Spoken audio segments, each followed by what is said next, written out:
আসসালামু আলাইকুম। সবাইকে প্রীতি ও শুভেচ্ছা। ইতিমধ্যে আপনারা সবাই দেখেছেন বাংলাদেশে সেই প্যাথোলজিক্যাল লায়ার গ্রুপটা ব্রিটেন সফর সমাপ্তি করে দেশে ফিরেছে। প্রায় ৪০ কোটি টাকা হোটেল বিল থেকে শুরু করে এরোপ্লেন ভাড়া, হোটেলে প্রায় ৩০টা রুম ভাড়া করে ওরা প্রায় ৪ দিন এখানে কাটিয়েছে। দেশের মানুষের খিদায় হাহাকার, দেশের মানুষের মুখে খাওয়া খাওয়ার নাই, বাচ্চা টাকার অভাবে বাচ্চা স্কুলে যেতে পারতেছে না, আর ওরা এখানে এসে পিকনিক করতেছে। একটা লন্ডনের অত্যন্ত দামি একটা হোটেলে হোল ফ্লোর 35 রুমস ওরা ভাড়া করে প্রায় ৫ কোটি টাকা রুম ভাড়া ছিল ৪ দিনে। সেটা আপনারা কাগজপত্রে, এখানে ভিডিও বেশি বড় লম্বা হয়ে যাবে বলে আমি সমস্ত ডকুমেন্ট দিচ্ছি না, এটা অনলাইন পাওয়া যায়। উনি যে হোটেলে ছিলেন তার ভাড়া এবং কিন্তু কেন এরা লন্ডন গেল কেন? যাওয়ার পূর্বে তারা পত্রপত্রিকায় পররাষ্ট্র সচিব থেকে শুরু করে সবাই বলেছে দ্বিপাক্ষীয় মিটিং হবে এবং ফাঁকে উনি একটি কিংসের লন্ডনের রাজার দেওয়া একটি রাজার এনজিওর একটি পুরস্কার গ্রহণ করবেন, ভালো কথা। কিন্তু সেখানে কোনো দ্বিপাক্ষীয় মিটিং হয় নাই। এবং আরো বলা হয়েছে, দেখেন মানুষকে উনি কত, এরা আমাদেরকে কত বোকা মনে করে। উনি সাথে অ্যান্টি কারাপশন চেয়ারম্যান নিয়ে গেছেন, ব্যাংকের নিয়ে গেছেন। যেমন আপনি আরেক বাড়িতে যাবেন, টাকা তো এইভাবে উদ্ধার হয় না। ফার্স্ট অফ অল, কোথাও যদি টাকা পাচার হয় সেটা অত্যন্ত কঠিন ব্যাপার। সেজন্য আপনি কোর্টের মাধ্যমে যেতে হবে, ওই দেশের কোর্টে কেস দিতে হবে, প্রমাণ দিতে হবে, তারপর কোর্ট রায় দিয়ে। এইভাবে আপনি এটা আপনি ব্যক্তিগত কোনো উদ্যোগ না যে আপনি আরেক বাড়িতে যাবেন গ্রামের মুরব্বী নিয়ে। এগুলো সব ভুয়া মানুষকে দেখানোর জন্য, এগুলো এটার পিছনে অন্য কিছু আছে। এখন দেখেন ওরা আসলো, কোনো ব্রিটিশ প্রধানমন্ত্রী ওনাকে কোনো সময় দেয়নি, কারণ প্রত্যেকের যার যার স্কেডিউল আছে। এটা কিন্তু নতুন না। কিছুদিন আগে উনি ফ্রান্স যেতে চাইলেন, ফ্রান্সের প্রেসিডেন্ট ওনাকে সময় দেয় নেই। উনি কাতারে গিয়েও সেম ঘটনা করলেন, আমিরের সাথে দেখা করতে চাইলেন, আমির উনাকে সময় দেয়, কারণ উনি যান উনার প্রাইভেট, উনার ব্যবসার স্বার্থে।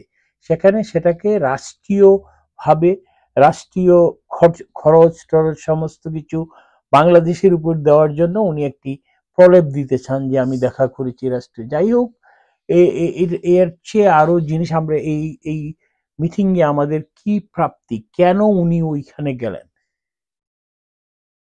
সেটা দেখতে হবে। এই উনি 50 কোটি টাকা খরচ করেছে, এগুলো পরে দেখা যাবে। আর যে সরকার আসবে ইনভেস্টিগেশন করে দুর্নীতির মামলা এদের নামে হবে।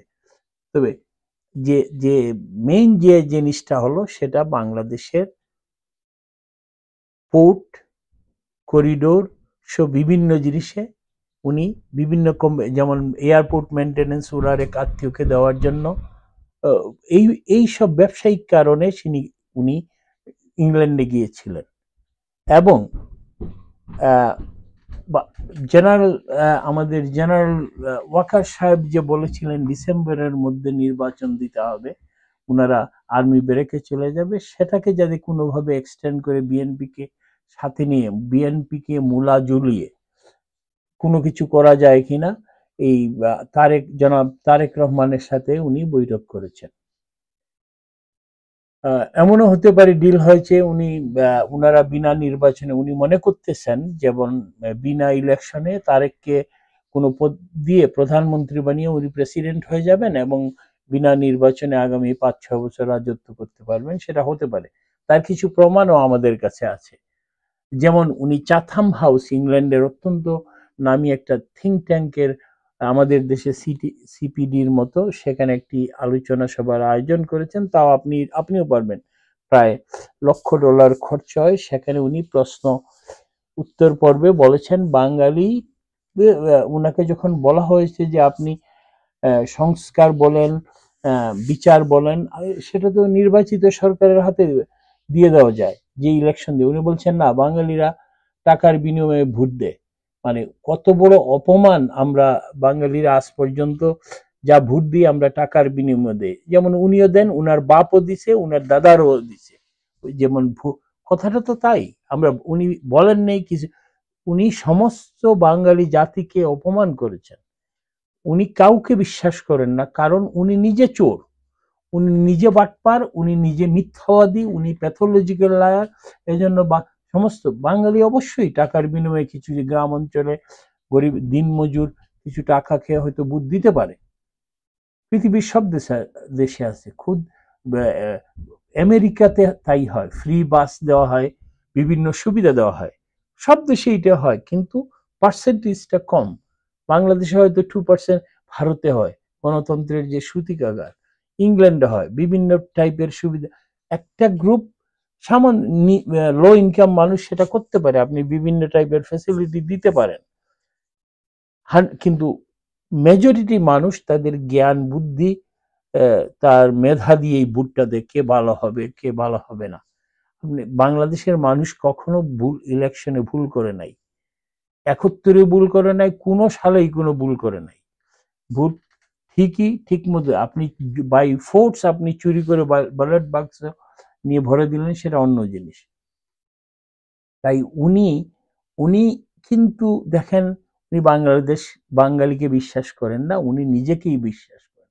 উনি লন্ডনে গিয়েছেন উনার স্বার্থে, কিন্তু একটা জিনিস কোথাও মিডিয়ায় আসেনি, উনার বিরুদ্ধে ইন্টারন্যাশনাল ক্রিমিনাল কোর্টে হেগে এই সপ্তাহে কেস সাবমিট হচ্ছে হিউম্যান রাইট ভায়োলেশনের জন্য, এবং মানবাধিকার আরো অনেক কিছু হত্যা, বাংলাদেশে গণতন্ত্র হত্যা, লোহা ডর্তি চেম্বার স্ট্রিট যে সেরা তারা উনার বিরুদ্ধে, উনার সরকারের বিরুদ্ধে কেস সাবমিট করতেছে। উনি সেটা লবিং এর জন্য সেখানে গিয়েছেন, নাম্বার 1। নাম্বার 2, উনি তারেককে কনভিন্স করার জন্য, ভাগবাটুরের জন্য, আমির খসরু এদেরকে দিয়ে চিটাং পোর্টটা শেয়ার দিয়ে মেনটেনেন্সটা অন্যদের হাতে দিবেন, এটাই টাকার বিনিময়। আপনারা নিশ্চয় মনে আছে 2001 থেকে 2007 তারেকের শাসন, খালেদা জিয়ার শাসনে কি হয়েছিল, খাম্বা, হাওয়া ভবন। তো অবশ্যই তারেক জিয়া একজন দুর্নীতিবাজ ব্যক্তি, উনার বিরুদ্ধে প্রমাণিত। উনার কাছ থেকেই বাংলাদেশের ইতিহাসে একবারই টাকা ফেরত আসছে, উনা এবং উনার ছোট ভাইয়ের টাকা শেখ হাসিনা ফেরত নিয়ে এসেছিলেন। তাই উনারা তারেক জিয়াকে হাত করে বিএনপিকে হাত করে, এবং বিএনপি বিনিময়ে তারা ক্ষমতায় যাবে, উনার যত অপকর্ম আছে সেটাকে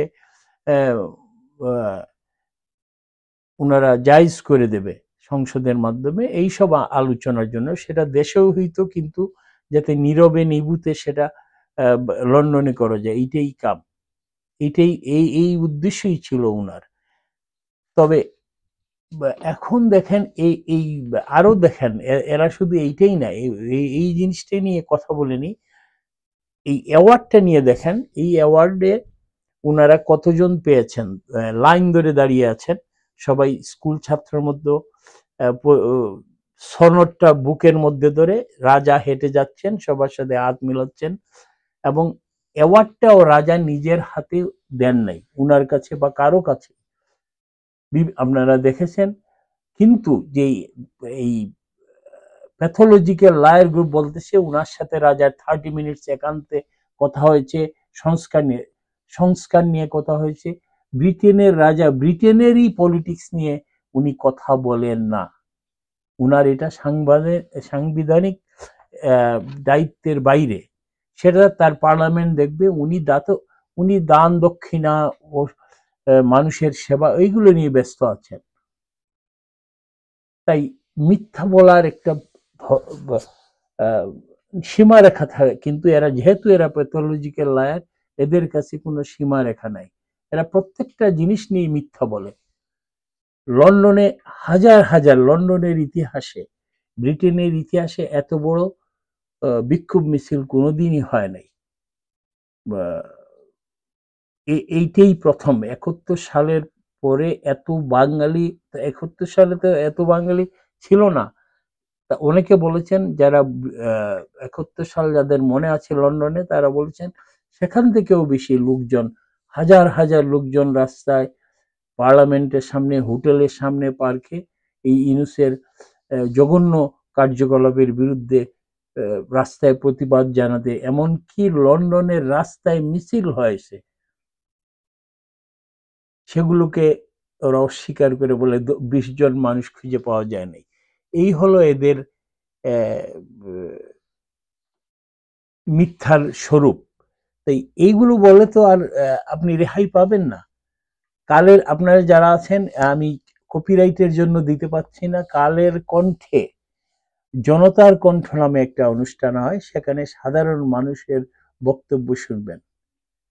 কি অবস্থা! এই হলো এই সব ভাওতাবাজি, ফটকাবাজদের কাহিনী। এখন কোনো রাস্তা নাই, সে বিএনপির কাঁধে ভর করে সে ভাগতে চাচ্ছে। জানি না কি হবে, ধৈর্য ধরেন, ফ্যাশন ইউর সিট বেল্ট। আগামী বাংলাদেশ এত সহজে সবকিছু হবে না। উনি চাচ্ছেন আওয়ামী লীগ, 50% লোক আওয়ামী লীগের সাপোর্টার, উনি চাচ্ছেন আওয়ামী লীগকে বাইরে রেখে ইলেকশন করবেন। এটা কি সম্ভব? আপনারা কেউ বিশ্বাস করেন? আজকের জন্য এইটুকুই। ভালো থাকবেন। জয় বাংলা, জয় বঙ্গবন্ধু।